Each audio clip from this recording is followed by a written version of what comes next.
So today I'm gonna destroy more NoFap nonsense, okay?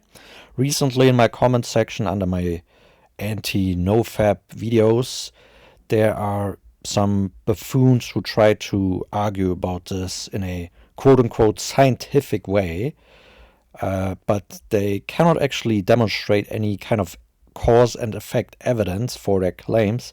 They just have mechanistic speculations about dopamine receptors being downgraded or being desensitized or something. Absolute nonsense. But they don't have any cause and effect evidence that porn use in particular causes addiction or depression or any other negative health outcome, brain damage or whatever they claim, right? They don't have any evidence of that. They don't have any long-term randomized controlled trials on human beings.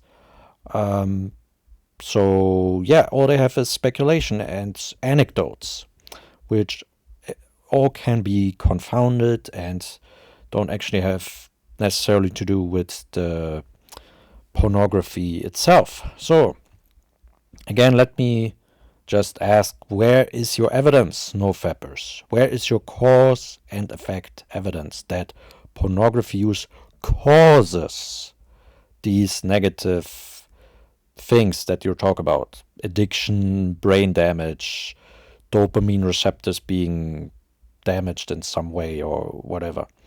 Do you have actual experimental evidence on that? Or do you have nonsense speculations? Because that is all you have, apparently. Okay? Let me just demonstrate to you by citing 3 excellent review papers that this whole NoFap argument is total nonsense, okay? So here's a study, Pornography Use and Holistic Sexual Functioning, a systematic review of recent research. And it says right here, in some situations, pornography use is associated, key word here, associated with greater sexual functioning and greater sexual satisfaction. And in other cases, it seems to be associated with lower sexual functioning and lower sexual satisfaction.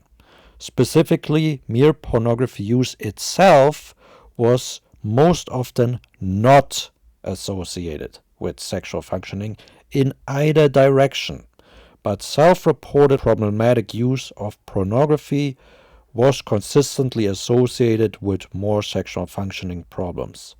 So, self-reported pornography use, okay, which means that most likely the problems are actually with the person itself and not with the pornography. So the pornography itself does not necessarily cause any of these problems, but the problems already existed at the outset already in the person, or were perceived by the person themselves to exist, okay? And they falsely associate in their mind this with their pornography use, which they themselves characterize as problematic. This is what's likely going on here, okay? To further illustrate how lacking the evidence for the NoFap claims actually are, so here's a systematic review that looks at the research of sexual addiction and also porn addiction for a time span of 25 years and looks at over 400 empirical studies on the subject, okay? And it finds that the present review finds that although research related to compulsive sexual behavior has proliferated, much of this work is characterized by simplistic methodological designs, a lack of theoretical integration, and an absence of quality measurements. Moreover, the present review finds a virtual absence of high-quality treatment-related research published within this time frame. So there's actually not high-quality evidence of anything that these NoFappers are saying. Okay? The research does not exist. It is confounded as heck. Okay? To further illustrate this, here's also a very great review paper. The Emperor Has No Clothes, a review of the pornography addiction model. The addiction model is rarely used to describe high-frequency use of visual sexual stimuli in research, yet common in media and clinical practice. The theory and research behind pornography addiction is hindered by poor experimental designs, limited methodological rigor, and lack of model specification. The history and limitations of addiction models are reviewed, including how visual sexual stimuli fails to meet standards of addiction. These include how visual sexual stimuli use can reduce health risk behaviors. Proposed negative effects, including erectile problems, difficulty regulating sexual feelings, and neuroadaptations, are discussed as non-pathological evidence of learning. Individuals reporting addictive use of visual sexual stimuli could be better conceptualized by considering issues such as gender, sexual orientation, libido, desire for sensation, with internal and external conflicts influenced by religiosity and desire discrepancy. Since a large and lucrative industry has promised treatments for pornography addiction despite this poor evidence, scientific psychologists are called to declare the Emperor treatment industry has no clothes, aka supporting evidence. Okay? So, for example, some of these NoFappers make appeals to neuroscience, okay?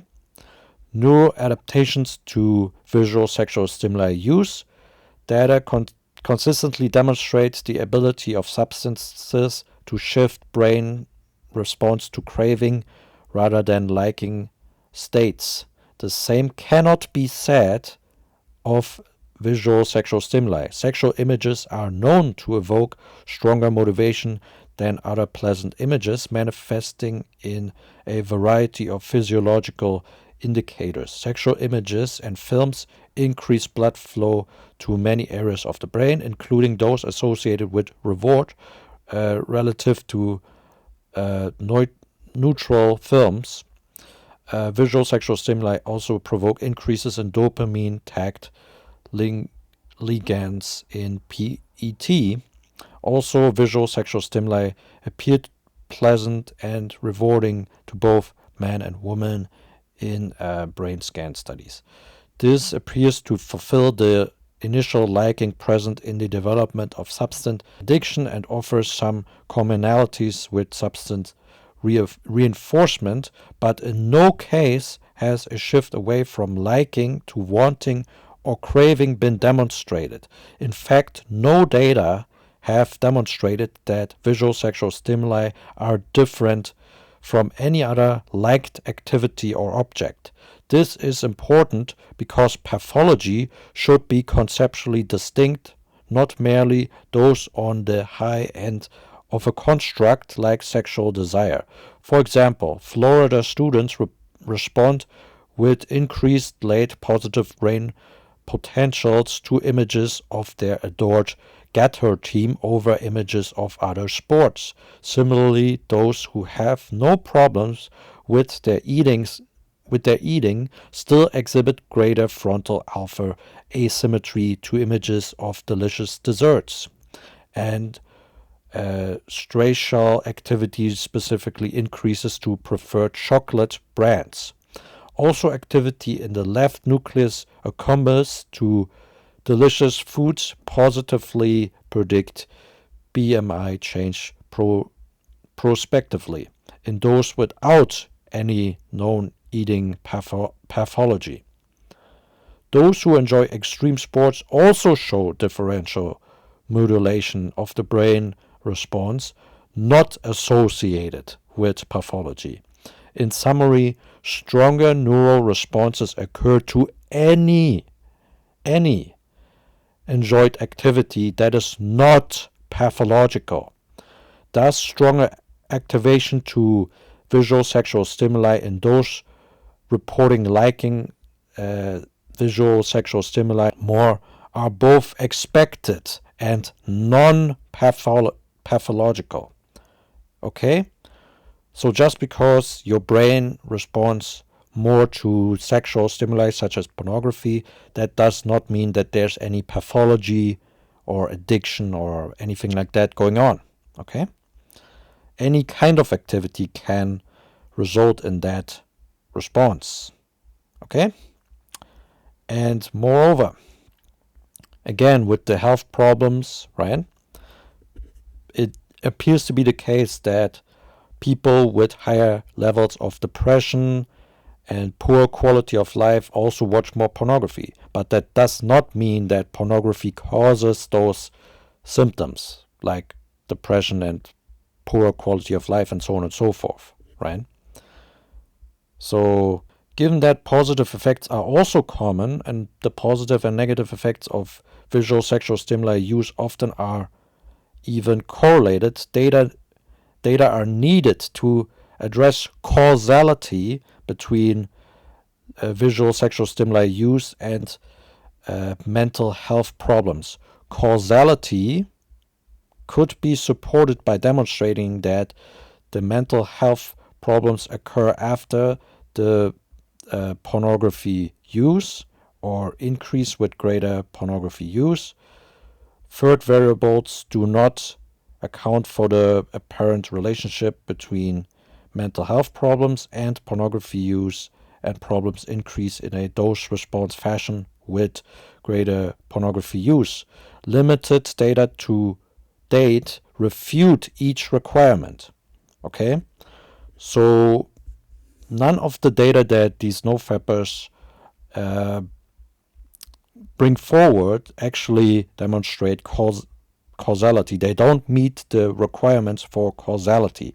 They cannot show these things that third variables, for example, do not account for the relationship between mental health problems and pornography use. Okay, they cannot isolate this from confounding variables. Okay, this is what I mean. These NoFappers have no evidence of anything that they say. Okay, and lastly, the pornography use can also be explained by sex drive. Okay, so more visual sexual stimuli use or pornography use is related to higher levels of libido, sexual arousal. Individuals who report being more aroused by pornography also use pornography more and report higher levels of sexual desire. 2 studies directly investigating higher desire models found support for these models. In one study, those who desired help regulating their sexual behavior were only distinguished by a high sexual desire level. In the second study, neural responses to sexual stimuli were related to sexual desire levels, but not any measures of sexual addiction. Indirect evidence also comes from a study in which single women looked longer than women in relationships at images of men.